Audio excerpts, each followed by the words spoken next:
You're muted, sister. You're muted.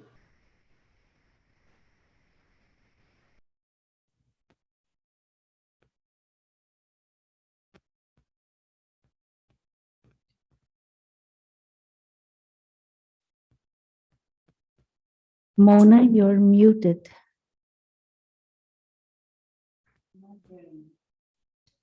Yes.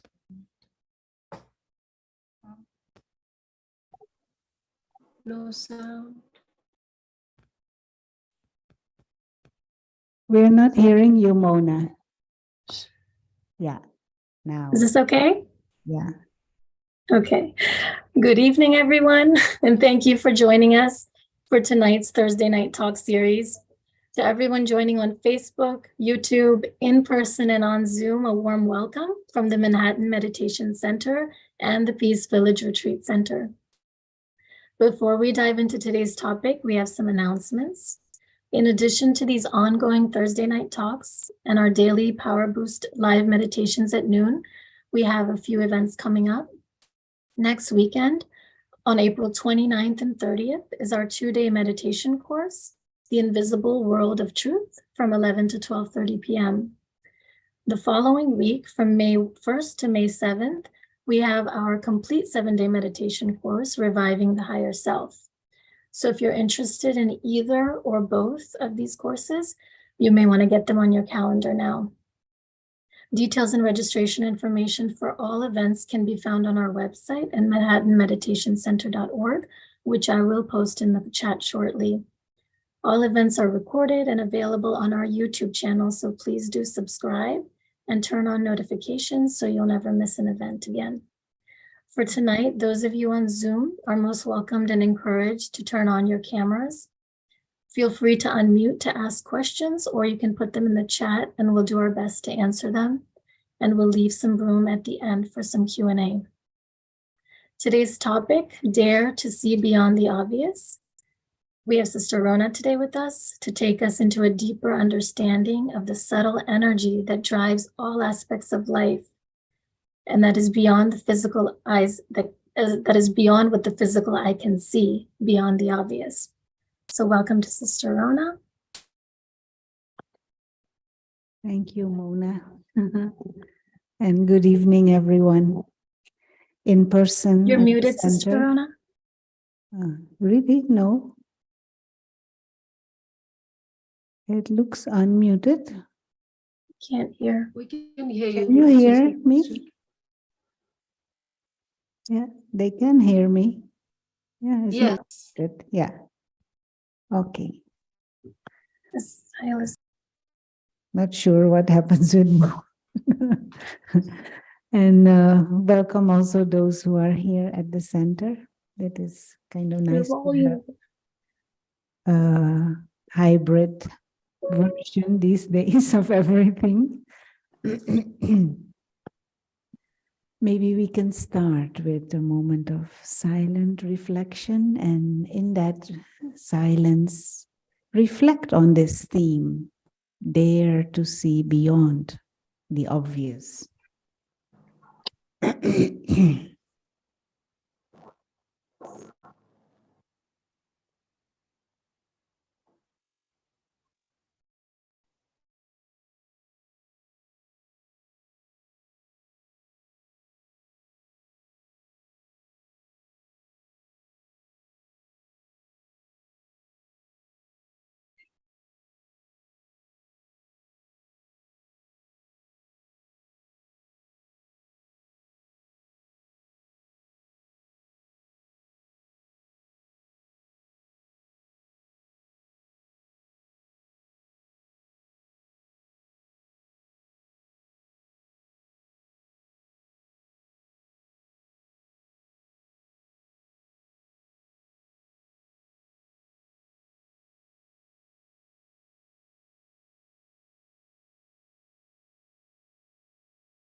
Thank you.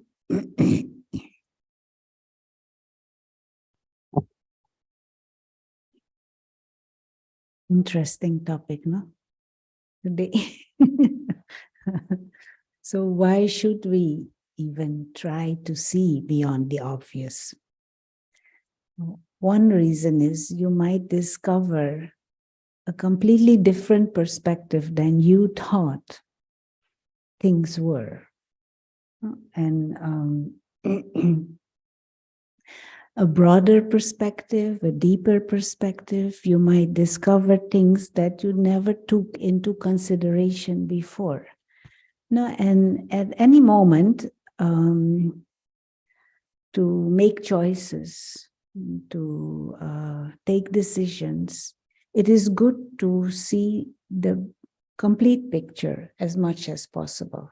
Then you can make the best choices, then you can take the best decisions. But if your understanding, your vision is limited, you might still make a right choice, but it is kind of by chance then, not because you see broader. Now, in today's world,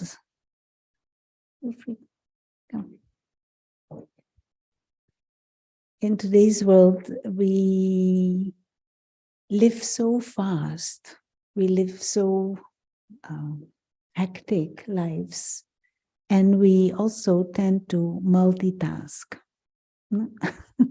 All of those things are not necessarily conducive to seeing the complete picture, and not necessarily conducive to making right choices, making right decisions, responding in the most adequate way to situations, things. But even deeper than that, one thing is my thoughts, my choices, my decisions. But behind my decisions and my choices and my thoughts are also my feelings and my mood and the atmosphere within my own mind. So if I think in a certain way, my thought patterns carry with them certain feelings. So if you think in a stressed way, how will you feel? If you think in a chaotic way, what will be your feelings? If you think in a superficial way, it means your feelings also are superficial and can easily fluctuate. If you think in a negative way, how will you feel? Negative. If you think in an angry way, feelings of anger will be there. If you think in a vengeful way, those type of feelings are there. If you think in a what is the word? I don't know. Sorry, my English a bit limited. But if you're having this type of thinking of a victim, that you always feel everything and everyone is against you, and that you're always out of luck, then how will you feel? You will feel empty, you will feel depressed, you will feel with low self-esteem. Those feelings will be there. And so, whatever the situation, it is very useful to understand different angles of the situation, the broader picture, so that your thinking about it can be accurate, so that your inner feelings about it, with it, can also be more aligned. Now, to give a simple example, say someone is not behaving nicely with you. Person is bit rude. What is our immediate response if we only look at the obvious? I feel offended. I take offense. Who they think they are to be so rude? I take offense. And how will I act? I will offend. I'm simplifying it, but if we just in a superficial way respond, we only see the obvious. They are rude to me. I take offense, so I offend. How will that person respond back? Again, offended. Again, offended, offended, offended. Where do we end up?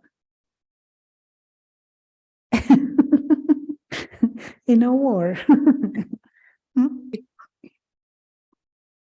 Do we want war?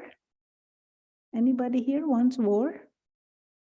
No. Their own life and their personal life with others? Nobody really, truly wants that. But this is if we, very simplified, just look at the obvious. Somebody is rude. Now, how can I look at this? How can I look beyond the rudeness? Is it possible? So how can I look beyond being rude? One simple way to do that is to think by myself, someone who is being rude is not feeling happy inside. Simple way. Because if you are happy inside, you will reflect happiness and you will give happiness to others. No, I don't know if you know how to do it.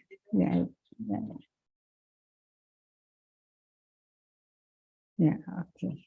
Sorry, the doorbell is ringing.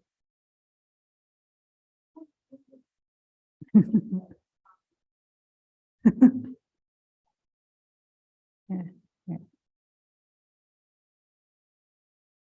Okay, so one easy way to look beyond this obvious rudeness is to ask yourself, someone who is someone who is rude, there is something behind there. That person is not being happy. Now, if someone is not being happy, what is the best way for me to respond?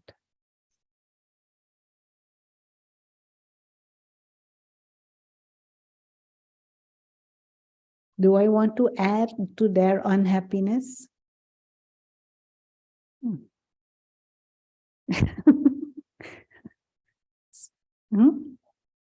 Empathy, yeah. Or just peace or silence. At the very least, just be peaceful. But if possible, and if I have, you have to.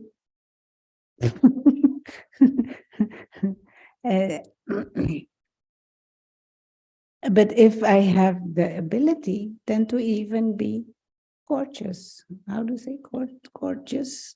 Respectful. Yeah. Cordial.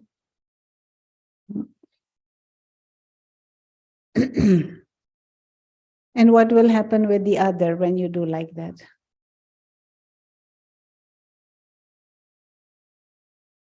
At the very least, they will be not expecting that response. Surprised, at the very least. And it might even break or calm down the rudeness a little bit. This is a simple way to look beyond the obvious and to respond differently, and maybe also get a different response. Now, there is this in the spiritual knowledge, we have this saying, embrace the tiger.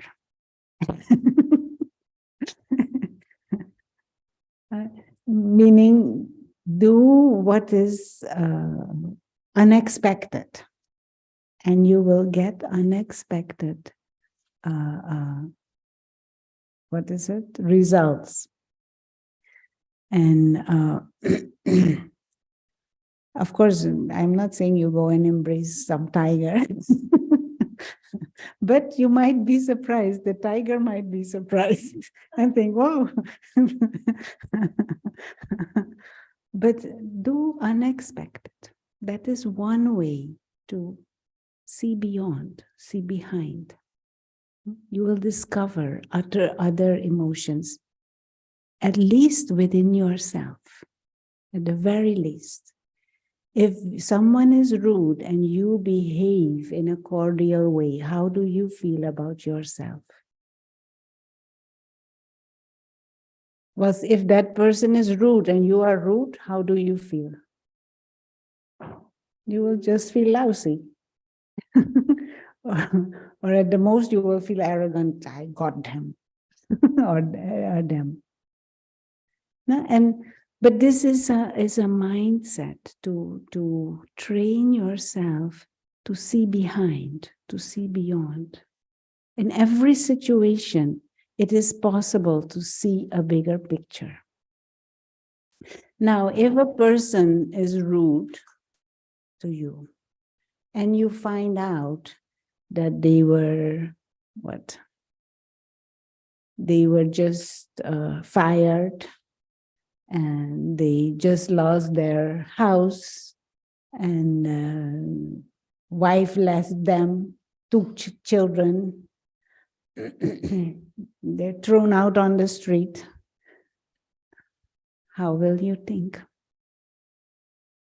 You might still not be happy with the rudeness, but you will have much more feelings of compassion, and you will think, of course, he had such a rough 2 weeks. Of course, I myself would be rude also. Understand? And this is just a mindset to train yourself to see a bigger picture. To never take situations or interactions face value. They say like that, no? Face value. To always know and see and aim to see beyond, deeper, further, bigger picture. Is this easy? No? Why not? It takes a lot of awareness. So that means normally we are in a robot mode. That means normally we are, what is it?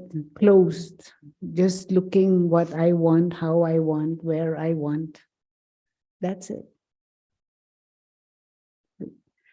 And do we want to live life like that? Is it useful to live life like that?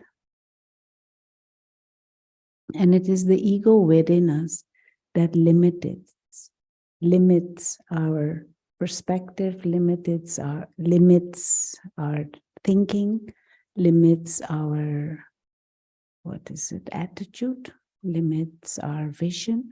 And we live like that, never seeing beyond. You know why many people are bored and lonely? Yeah, very good. Because not seeing beyond, not seeing further, not seeing behind. Now, many situations in the world, things happen. And we immediately often go in this victim mode. This is happening to us. And this is horrible. And what we do then? You look for something or someone to blame.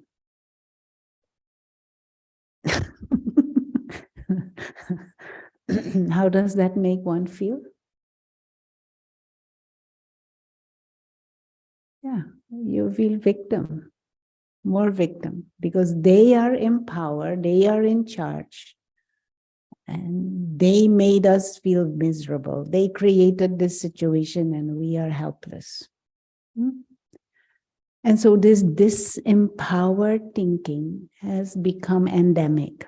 The real pandemic is yes, disempowered thinking. Coming from that ego-based thinking, that limited perspective, and always just taking things only for what we see at the surface, and feeling this is happening to me and it's not in my hands. There's nothing I can do.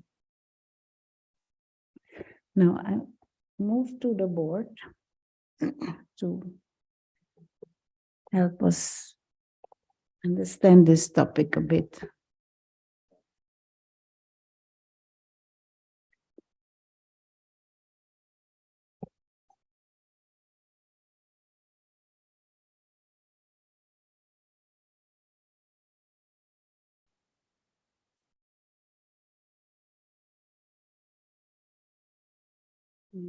Which one? I think this. Can you see the board? Yes. Yes. Yes. Yes.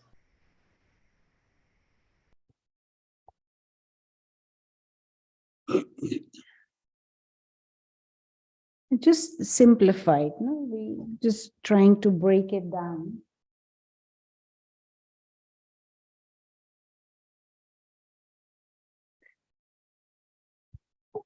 There is a certain behavior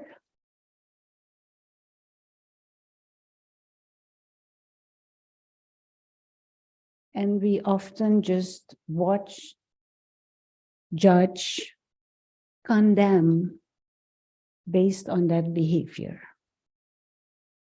But behind that behavior, there is a whole world. There is a person who is thinking. There's a person who is feeling. There's a person who has memories. Sorry, can you see? You can move a little closer if you want to. There is a person who has certain memories. There is a person who has a certain past. There is a person who has certain aspirations for the future. There is a person with expectations for the present. But we only see the external behavior. Part of that external behavior are words. But behind the words, there is a whole world.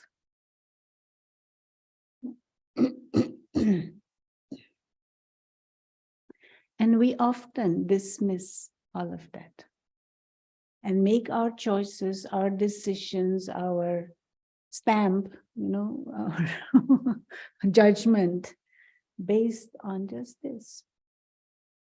There is a body and a certain appearance. And in our mind, we have certain, boxes. This one fits in this box, this one goes in that box. And we have our preconceived ideas. And just with one look, often we have a whole,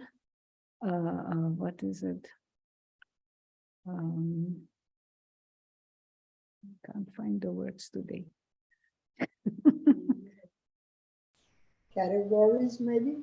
Yes, ideas about that person ready.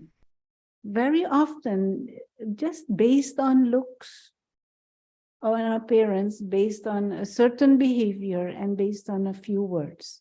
That's it. And we judge and condemn. Who is missing out when we do this? Yeah, we ourselves are. Because there might be a whole world of immense value behind, but we never even give ourselves the chance or the opportunity to explore further, because we already have our idea. And then we justify it with, my intuition is always right, or I have these feelings, this vibe. What is it? I don't like this vibe. And then it stays, and next day we meet that person again. This is what is now, before we even properly see them, already judging. And I'm giving the example of a person and interactions, but we do this with everything. And we miss out. And life becomes very robotic because it is only what is on face value, what we interact with, and what we judge and condemn or choose for. Now, another simple example, try and show the audience also. Why is this not working?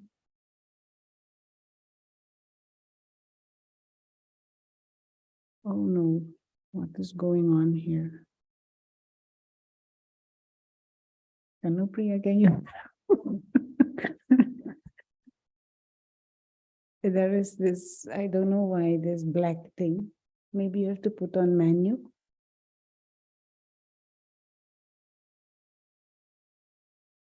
And reset. Sorry, the camera got stuck here. Yeah, I can only see half. Half of you and half of the board. Huh? No, it's not that. I don't know what has happened. Yeah, okay. I think it should work now. Okay, so what are you seeing here? What are you seeing here? Roses. Beautiful roses. Nice colors. No? Flower. Pink and a white one. What else do you see? No. Leaves. Vase. Leaves. What else do you see? Vase with water in it. Vase. A A flower beautiful vase. vase. Okay, what else do you see? All the greenery. The greenery.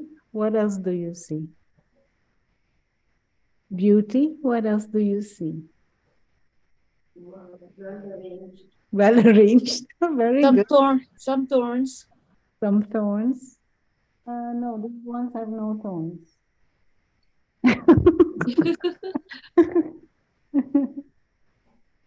What else do you see? Only one is white. Very good. There is water in the vase. Okay. What else do you see? It seems the vase is on the floor. Yes, yes, it's on the floor. This all that you're describing is the obvious. What is behind the obvious? Where did the roses come from? Who brought them? Very What was good. what was the occasion? first- What was the occasion? Why did they pick one white flower, one white rose with so many pink? Very good. There is someone who bought these with certain feelings and certain thoughts and a certain intention. There is someone who arranged it with a certain sense of symmetry and aesthetic beauty and love, because they put it here for all of you to share also in this beauty. Yeah. But also there is someone who planted these.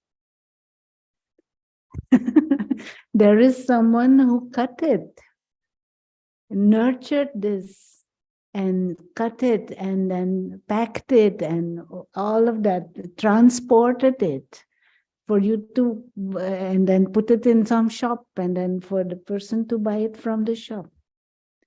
And there were people, some scientists, some biologists who cultivated these type of roses. Someone who cultivated them to be without thorns.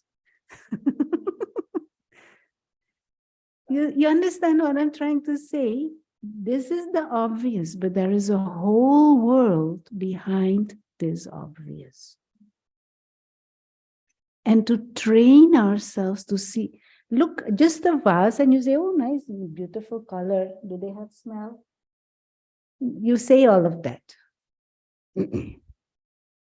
But then you're finished. Move on to the next thing. But if you think of the world behind these flowers,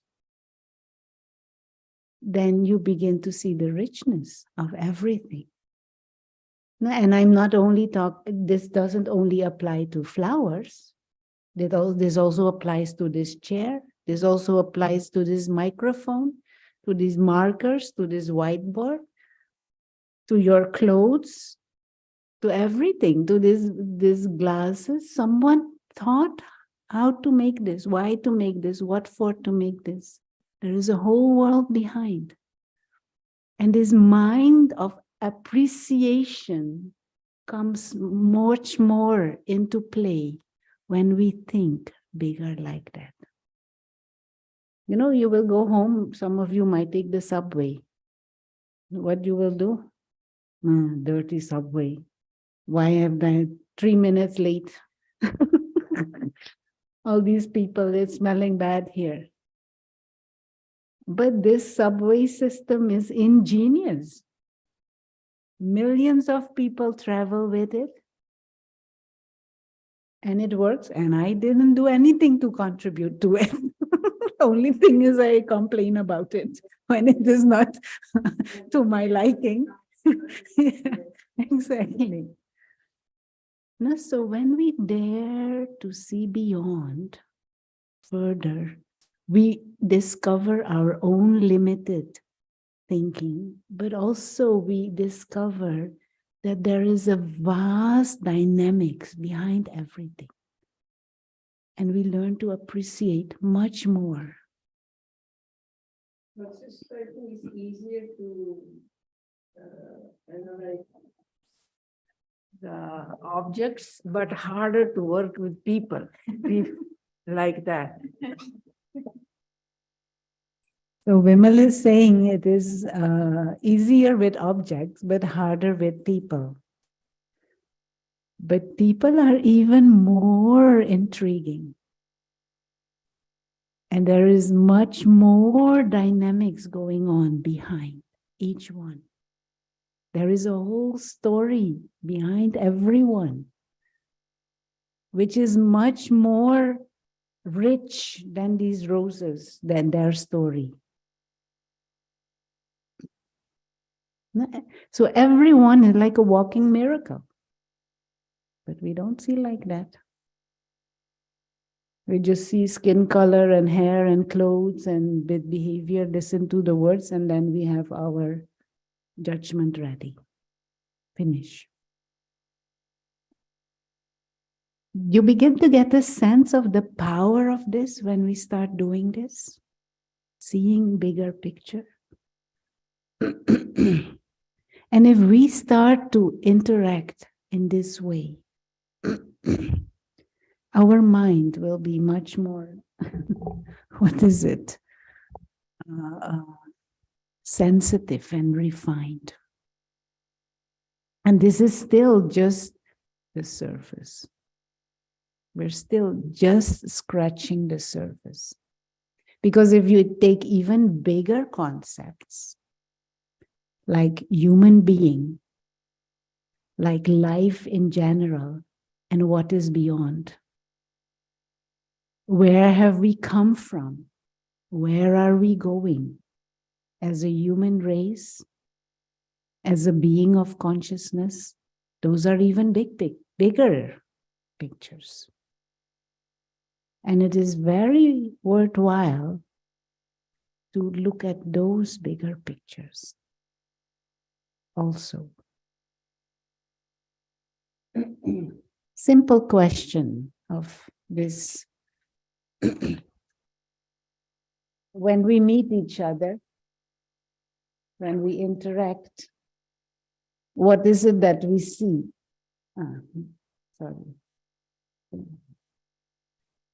We have said we easily just see this. But we use this word, no? Human being.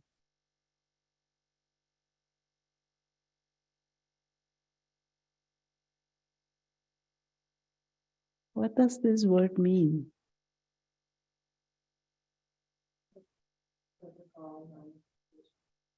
Yeah, physical manifestation of the soul.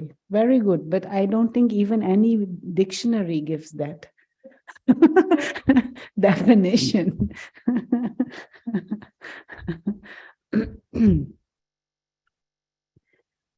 Human and being. Human is what is visible. Being is what is invisible.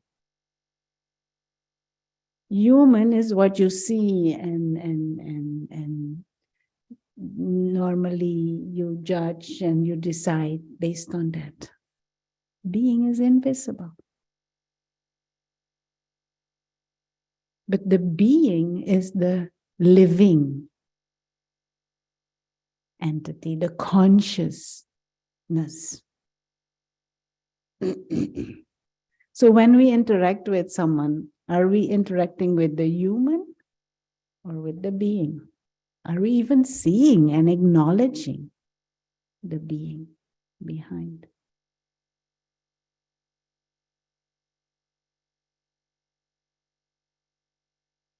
We're really lucky we get to interact. Mostly it's hybrid. Most of us are not even properly aware.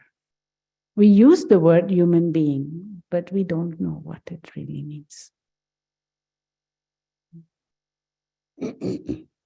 We just interact with certain character traits and some superficial idea of personality. That's it. But the real being behind, even when we use the word soul, we might not be fully aware of what that means. But if we begin to look at ourselves as invisible beings, using a visible, tangible body, projecting a visible human personality.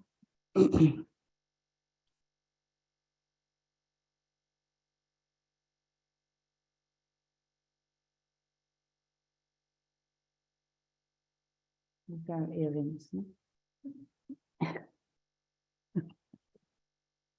Don't forget the earrings.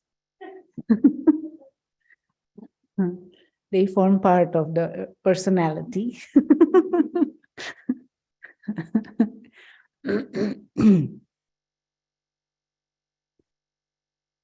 If we interact or see ourselves as this,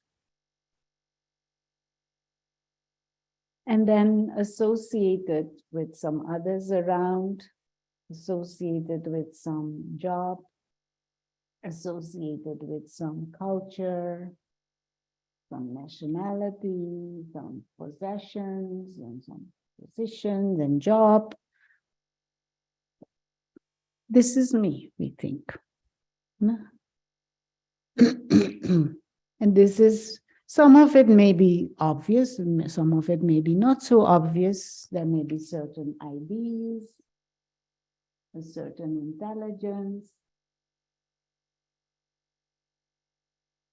a certain past, the memories, childhood, all of that. But there still is more to this. This is still the human. And then there is the being. The being of consciousness that is distinct from all of this. Now, if we see beyond the obvious, this is what is obvious. This may not even be so obvious, but this already makes the human much more interesting And there may be more depth to the interaction if we also take this into account. But if we begin to realize that behind all this, there is a being of consciousness, then one thing that becomes easily clear is this: the human, there is a beginning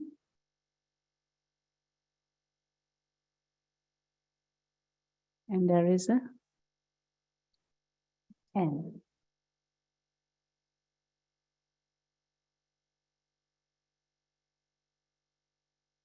But the being is invisible, intangible, not made of matter.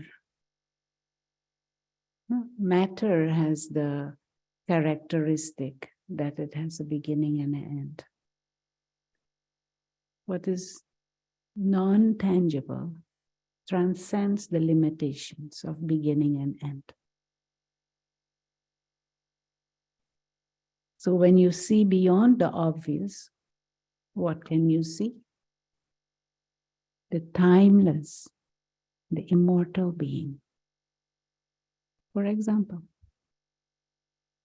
now in society, one of the big issues that we run away from, that we are scared of, that we don't want to talk about, that we avoid is death. Yeah. We see ourselves as mortal beings and we don't like this mortality thing. Just the thought of it can create a lot of anxiety and stress in people. Now, why don't we like it? Because it goes against our innate nature. But this is by definition temporary. So what is it that is eternal and timeless and immortal? Yeah, the being, the real self, the soul. And so when we learn to see beyond, dare to see beyond the obvious, one thing that we can discover is our own eternity and our own immortality. We should tell our medical scientists.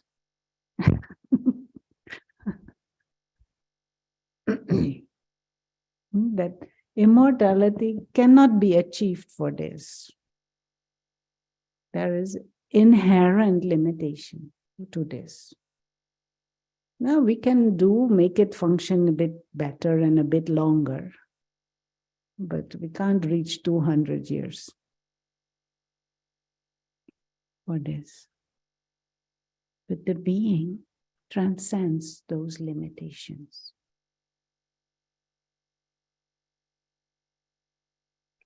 Anyone want to say anything so far?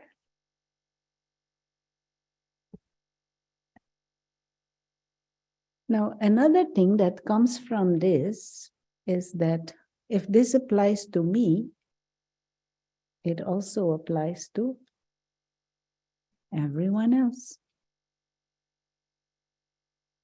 So if we are beings, if everyone else is also a being, can we truly lose anyone? Can we truly own anyone?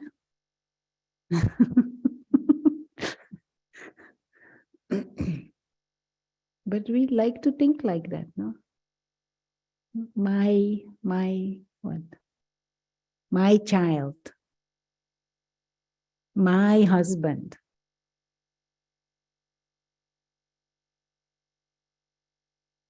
There will come a time that the being moves on.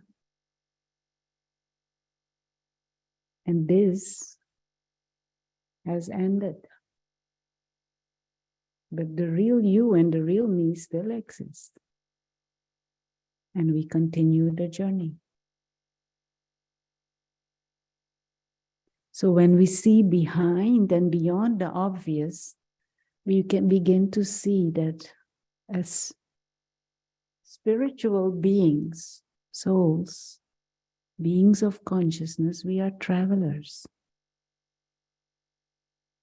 and not traveler from Manhattan to New Jersey. That is this, moves. But the being can move beyond this physical existence. And if we all are travelers, we might meet again in different places, different spaces, different interactions.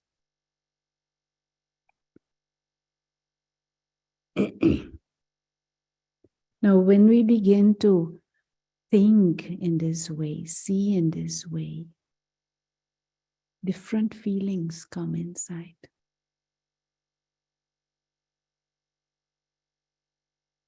When this becomes a deeper awareness, certain anxieties and fears subside, but also certain ambitions and certain arrogance and certain anxious, greed. It disappears because you begin to see the relative nature of this.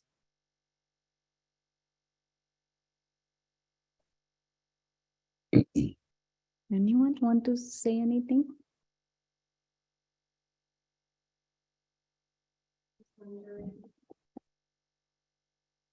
I was wondering if you can reflect on the physical attachment we have to our body and passing on the pain that we feel from, the beginning to the end. For example, physically being attached to someone who's passing. How does that reflect from human experience to soul? Some of you may have heard me share on this topic already, but I like this kind of topic. I like to share from my own experience rather than from the spiritual theoretical knowledge.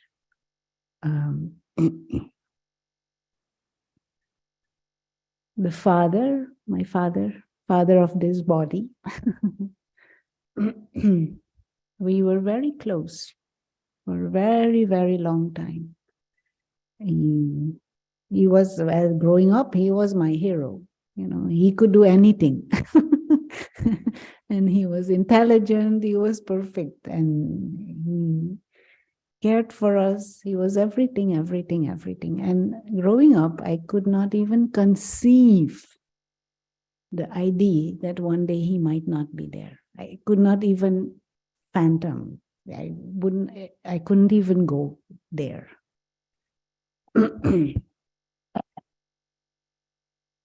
And by extension, that same feeling was there for my grandfather, my grandparents, grandmother and father, but also especially father. And of course, my mother also, but he was like the hero. And he was taking care of everyone and everything.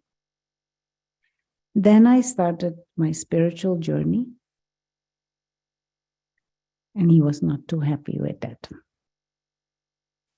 He was having other ideas for my future.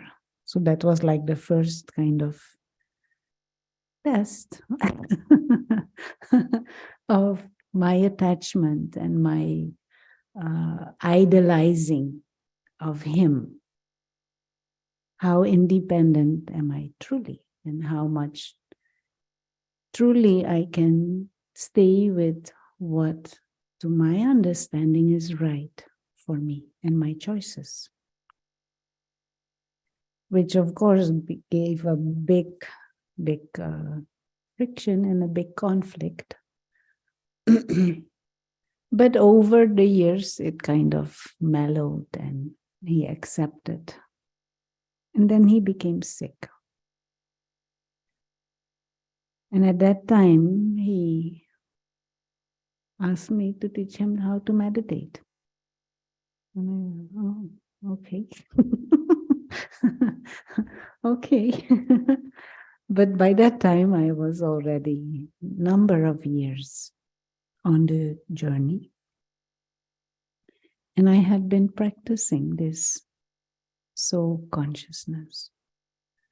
Over the years, I had been reflecting, experiencing, experimenting with this idea that this is just a role the soul plays.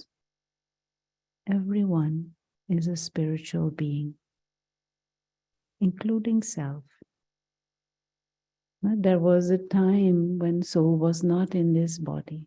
There will be a time when soul, the real self, will leave this body. And so these relationships, there is appreciation, there is learning happening, there is entertainment happening, but this is temporary. So deeper inside, that practice of even looking at parents as souls started happening over the years. And I began to see mother is just a role. Behind there is a spiritual traveler, my brother soul. That vision with my father, same. And so those feelings of attachment became more an appreciation and a deeper spiritual feeling of friendship at another level. Everyone has their own part to play and their own journey to journey. And that gave such freedom inside. Such freedom. Everyone has their own lessons to learn, their own journey to journey. And so when he became sick, terminally ill, all that fear that used to be there, it wasn't there anymore. And because there was no fear, and because there was no sadness also, he also wasn't sad.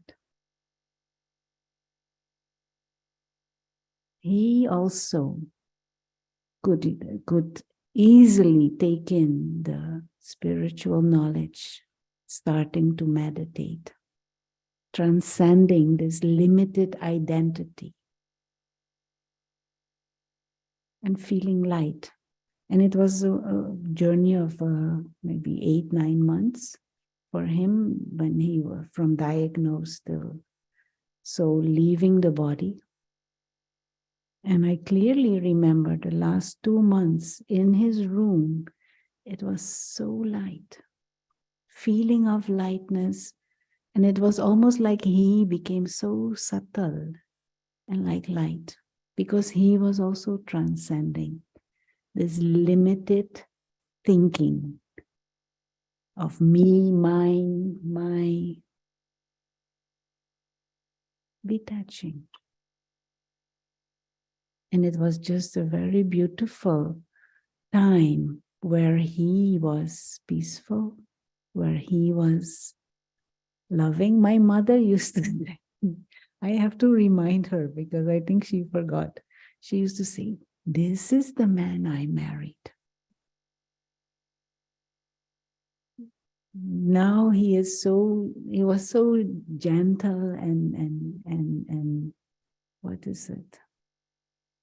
He was just so sweet. And I didn't feel I lost anything. Actually, that soul is still there, but on top of that, everything that he gave us, that can never be lost anyway. And these memories of the past few months of his life, they are so wonderful. The whole family it was such a sweet experience. But it was because we, as a family also, I think we were kind of transcending these mine, my husband, my father, why is he sick? All of that wasn't there. He himself said that I'm learning so much. I remember one of my cousins came in one day and started to cry. And not started, she was already crying, but then she came in crying. And my father called her, come sit, and he said to her, there is no reason to be sad. Please don't come here with sadness. And it really touched me. She was very close with him also. And but that is what he said, there's no reason for sadness. Because this period, these months, I have learned so much. And internally I have become peace. And these were his last words. I am okay. I am in peace. And he said this to my mother to kind of console her, but she didn't need it. At that time, she did not need consolation. And he was gone the next day. So what I'm trying to say, if we see behind the obvious, of course, there is a period where there's the diagnose and the sickness and whatever, and you're trying to do everything, see if your body can recover. But when we were clear it couldn't, then you drop that whole thing. And then you focus on what is more important. All the things that you have wanted to say and never said, so you say. And many times we would just sit together and meditate together, be quiet together, share beautiful stories together.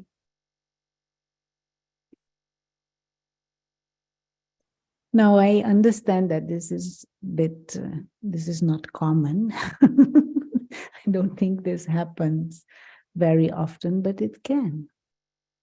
If we dare to see beyond the obvious.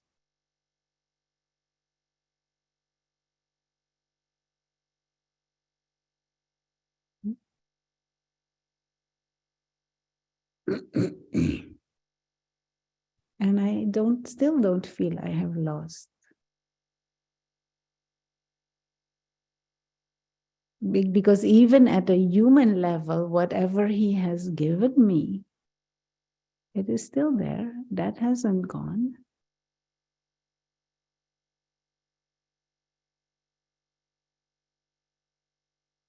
And soul is still there.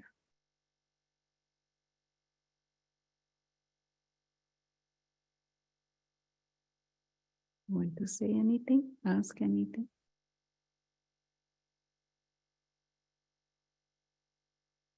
And let's have a few moments of meditation.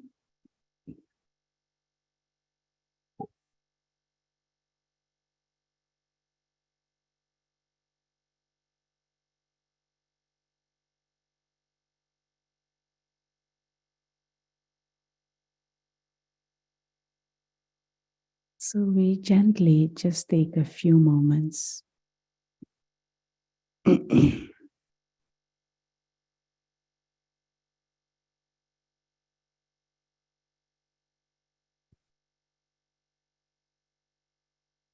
To withdraw our attention from the everyday, mundane, obvious.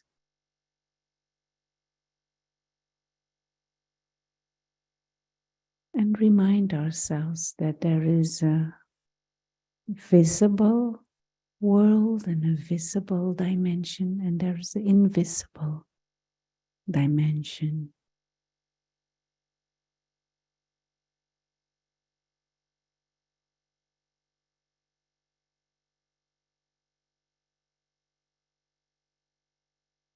For example, thoughts are part of the invisible dimension. And the one creating the thoughts, the being of consciousness, is also invisible.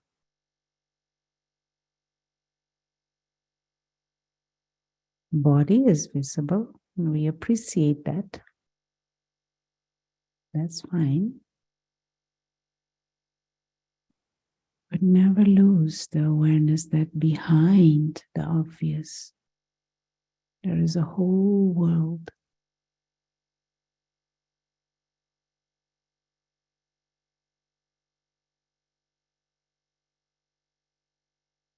Truly, we are not human beings.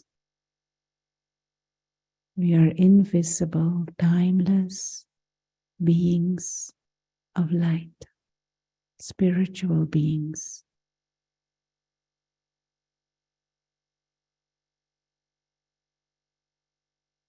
With God-like potential.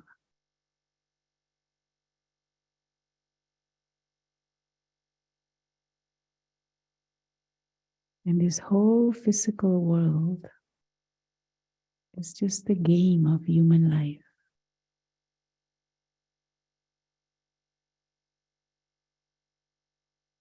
And bodies are toys for soul to play with.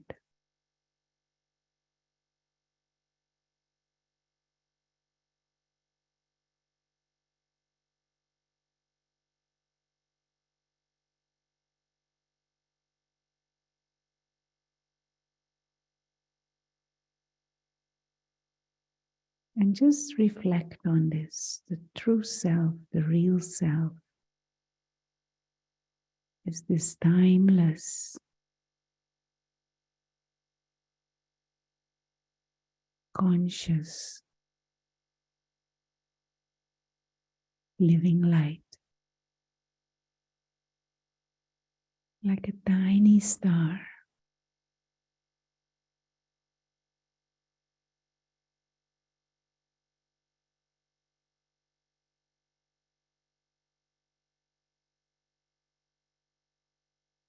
Bodiless, genderless,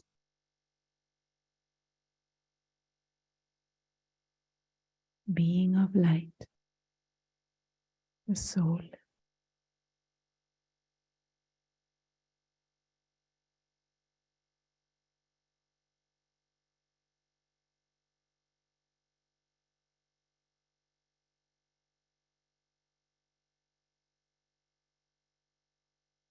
Just try and grasp that mind and that perspective of one who is like a guest in this body, a guest on this planet. Free, living,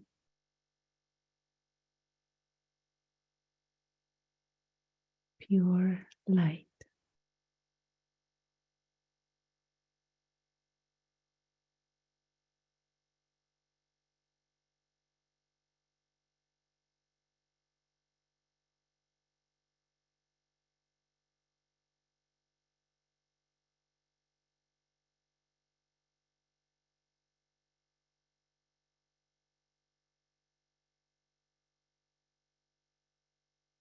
And just as we go through the rest of the day, let us aim to again and again, at certain intervals, remind ourselves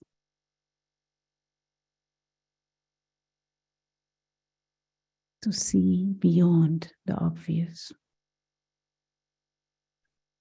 To come back to the awareness of the self as this timeless, invisible traveler.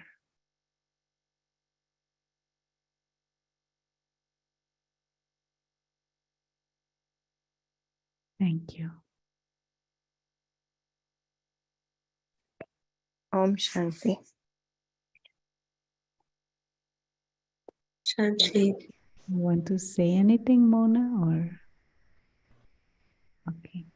So, Thanks, everyone. And like Mona was saying in the beginning, at the end of the month, the last Saturday and Sunday, There is a 2-day meditation course. And the first week in May, first Monday in May, we start a 7-day. So everyone is welcome for that. Thank you, and see you again next time. Thank you, Sister Shanti.